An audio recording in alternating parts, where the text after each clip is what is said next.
Ministerio Internacional de Avivamiento.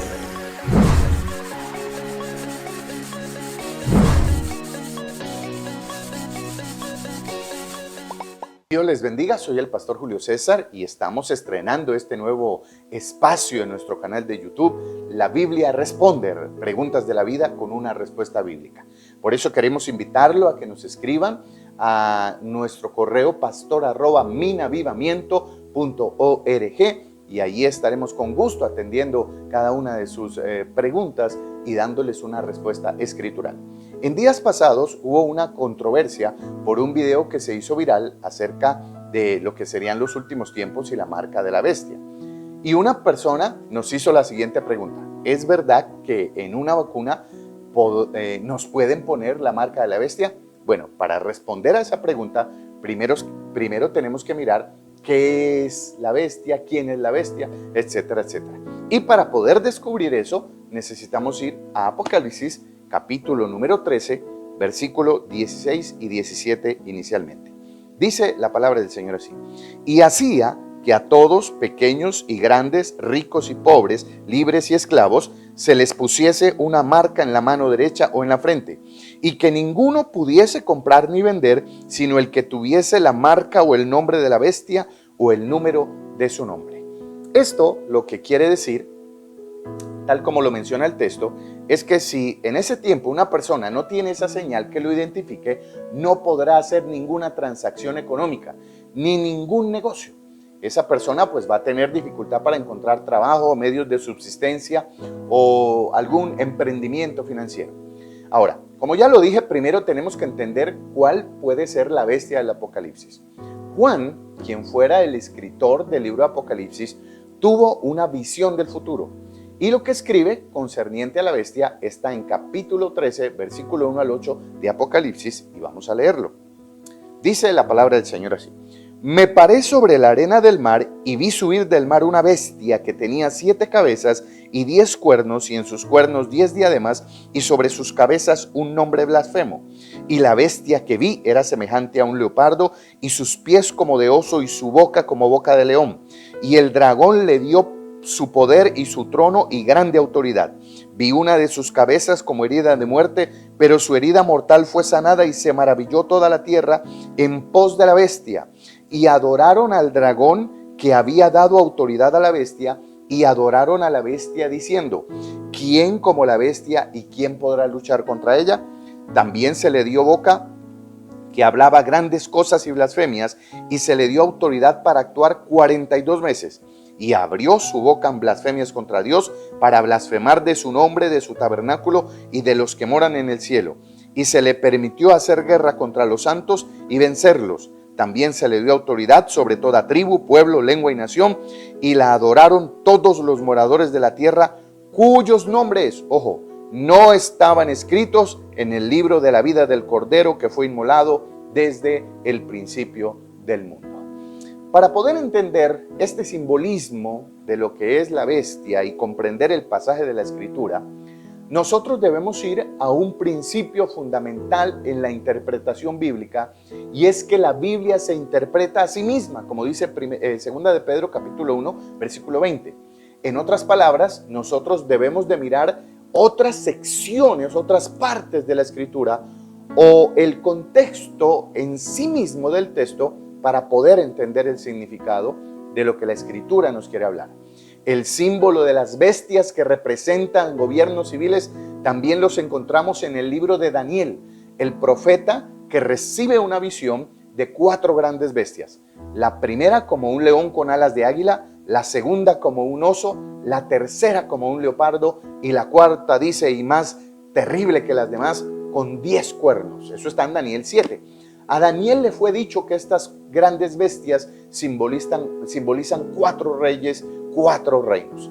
La historia nos muestra que las bestias del libro de Daniel fueron 4 grandes imperios mundiales, a saber, el babilónico, el medo-persa, el griego y el romano. Ahora, una de las características de la bestia en el libro de Apocalipsis es su rabia y su odio contra el pueblo de Dios. En Apocalipsis 11:7 se le dice a Juan: cuando hayan acabado los 2 testigos su testimonio, la bestia que sube del abismo hará guerra contra ellos los vencerá y los matará. En Apocalipsis 13:7 vemos que la bestia va a hacer guerra contra los santos y es más, dice que hasta vencerlos. Esta bestia va a tener el poder de matar a aquellos que no la adoren y va a blasfemar en contra de Dios. Ahora, Daniel empieza a escribir durante el tiempo del imperio babilónico y Dios le reveló que el imperio medo-persa sería el próximo en llegar al poder. Después de este imperio vendría el rey de Grecia. Pero, ¿qué imperio, pues, está representado por la cuarta bestia que Daniel vio en la visión? La bestia que era espantosa y terrible en gran manera, como Daniel 7 la presenta, que es diferente a todos los otros reinos y que a toda la tierra devorará, como lo dice el versículo 23. Bueno, para los estudiantes de historia y ciudadanos del primer siglo de nuestra era, la respuesta hubiera sido evidente. El imperio romano era la cuarta bestia de la cual hablaba Daniel. En el primer siglo el imperio romano había aplastado a todos los demás. El libro de Apocalipsis, escrito al final del primer siglo, registra la persecución dirigida al pueblo de Dios por parte de ese imperio. Los primeros creyentes, al leer el libro de Apocalipsis, pues obviamente iban a concluir que la bestia de la cual Juan escribió era el imperio romano, el cual dominaba el mundo en ese momento. Durante el tiempo del Nuevo Testamento, varios emperadores romanos indudablemente mostraban las características descritas en el relato de Juan. Un poderoso con gran autoridad y poder militar, un instrumento de Satanás llamado en Apocalipsis el dragón. Y dice que era blasfemo, dice ser un dios, y a través de la adoración el emperador perseguiría a la verdadera iglesia matando a los cristianos que no lo adoraban. Estos primeros cristianos afrontaron situaciones difíciles y las palabras de la profecía estaban ahí para animarlos a no ser engañados por la bestia o para que por medio de la idolatría se alejaran de Dios. Ahora, debemos de preguntarnos si eso era dirigido a ellos o era dirigido a nosotros que vivimos en los últimos días. En el libro de Apocalipsis encontramos que la agenda de la bestia es la misma que la del dragón. El dragón es el diablo y Satanás, el que engaña a todo el mundo, como lo presenta Apocalipsis 12. Y la bestia del Apocalipsis lleva a cabo este engaño. Juan da a entender que la sanación de la bestia, de la herida mortal de la bestia, es un engaño, produciendo asombro entre todo el mundo y haciendo que todos los habitantes de la tierra adoren al dragón y a la bestia. La futura bestia, de la que nos habla pues Apocalipsis, tendrá autoridad en la tierra durante 42 meses. Al final de ese tiempo, todos los habitantes de la tierra la van a adorar. Ahora, cuando comparamos el versículo 5 y 8 con Apocalipsis 11:12, es claro que las profecías acerca de la bestia también aplican para un futuro personaje que en el fin del tiempo va a tener gran poder civil, financiero y religioso. Ahora, la bestia abre su boca en blasfemias contra Dios para blasfemar de su nombre, para blasfemar de su tabernáculo y de los que moran en el cielo, como lo leíamos en Apocalipsis 13.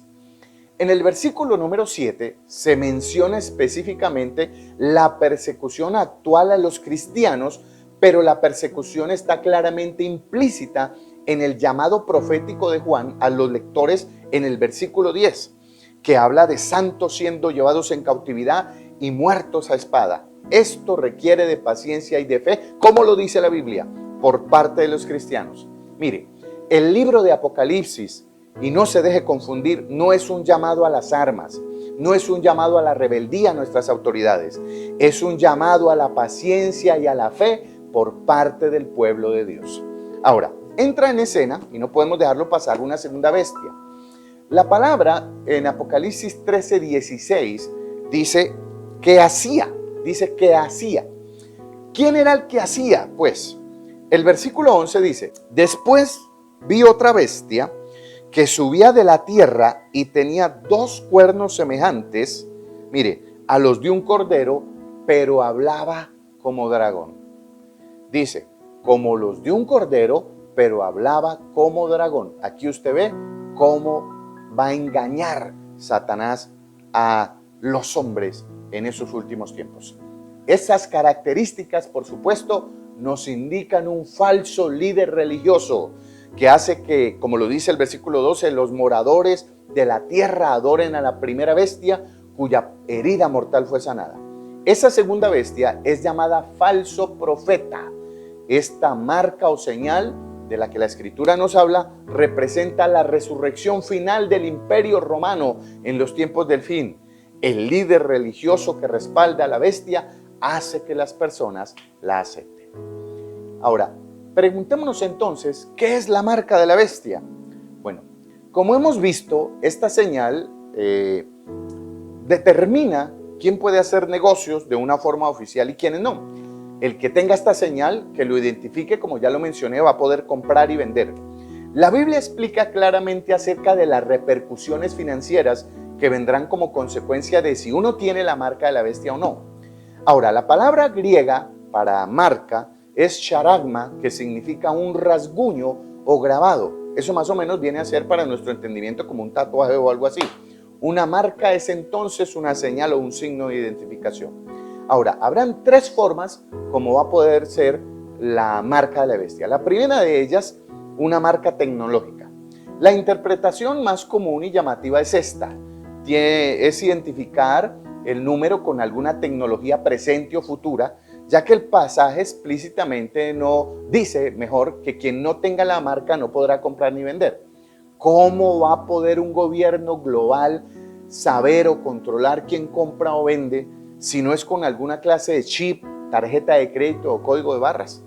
Ahora, un problema que yo le veo a esto es que se presta para demasiadas posibilidades y demasiada especulación, como lo estamos viendo en estos últimos días, de hecho. Ahora, debemos considerar que los lectores originales de la profecía, es decir, de los tiempos del primer siglo, ellos, los cristianos, experimentaron discriminación social y económica al no participar en las festividades de los gremios de los dioses de cada nación. En ese caso, pues la marca que no tenían era el involucrarse en las fiestas paganas. De hecho, si usted mira, la iglesia de Esmirna ya estaba viviendo una situación parecida en Apocalipsis 2, capítulo número 8. Ahora, puede ser que exista un sistema tecnológico futuro para identificar a los cristianos. Sin embargo, la realidad clara del pasaje y que podemos aplicar a la mayoría de los cristianos que han existido es que existe discriminación social contra los cristianos que buscan seguir y ser fieles a Dios por encima de todas las cosas.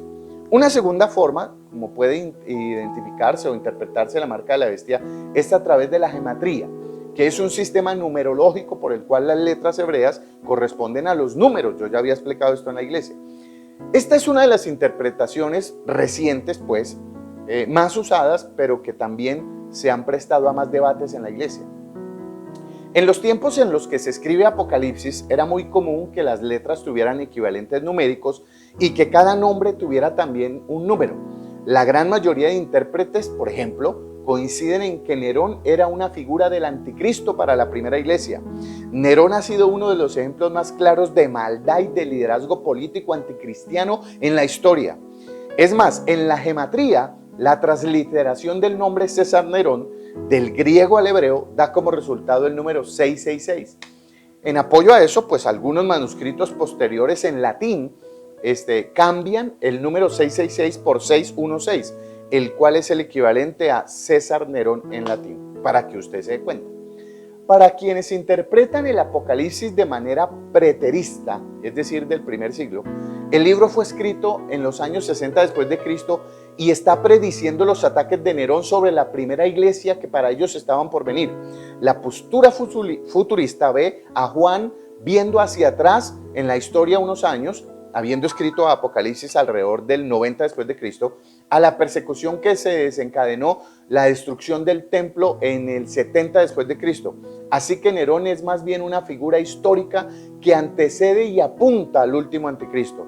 Todo esto sería como si Juan estuviera diciendo, el último anticristo será otro y peor que Nerón. La tercera posición de cómo puede ser la marca de la bestia es que es símbolo de hombre.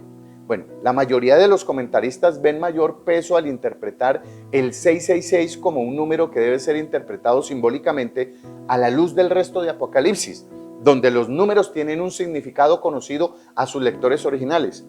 Tiene sentido pues que entendamos que el 666 representa más que solo una marca de carácter comercial y económica o el nombre de una persona. Si tomamos en cuenta, por ejemplo, que el número 7 es el equivalente al número de Dios, a la perfección en la Biblia, entonces el 6 triplicado representaría los esfuerzos del anticristo por imitar a Dios, pero escuche, siempre se va a quedar corto. Otra cosa, ¿dónde va a ser la marca de la bestia? El relato de Apocalipsis dice que aquellos que reciben la marca de la bestia la van a recibir en la mano derecha o en la frente. Muchas personas piensan que esto será algún tipo de marca física dentro de la piel o en ella, y puede ser posible. Sin embargo, en el último libro de Apocalipsis, nosotros encontramos tantos simbolismos que debemos también considerar la posibilidad, pues, de que estas referencias a la mano derecha y a la frente sean algo simbólico. Por ejemplo, puede ser que la mano derecha represente nuestras acciones, nuestras obras, nuestro trabajo, nuestra labor, y la frente pueda simbolizar las creencias que cada uno de nosotros tenemos, el intelecto, la inteligencia, es decir, lo que tenemos en nuestra mente. La marca de la bestia entonces podría relacionarse con lo que creemos en nuestra mente y lo que hacemos con nuestras manos. Ahora, si usted mira, por ejemplo, para poner un ejemplo, Deuteronomio capítulo 6, versículo 8, Dios le ordena al pueblo de Israel que se ate los mandamientos, dice, como una señal en tu mano y como frontales en tus ojos. ¿Se da cuenta? La conexión entre nuestros pensamientos y nuestras acciones es una buena explicación de la práctica de fe de cada uno. Lo que usted piensa y lo que usted acepta es lo que usted hace. En estos últimos tiempos, cabe anotar que van a haber dos grupos de personas: quienes van a aceptar la marca de la bestia y quienes la van a rechazar. En Apocalipsis capítulo 14, versículo 9 y 10, la Biblia nos muestra que va a venir gran sufrimiento para aquellos que reciban la marca de la bestia. En el versículo número 12 vemos un grupo de personas que, dice la Escritura, no recibe esa marca.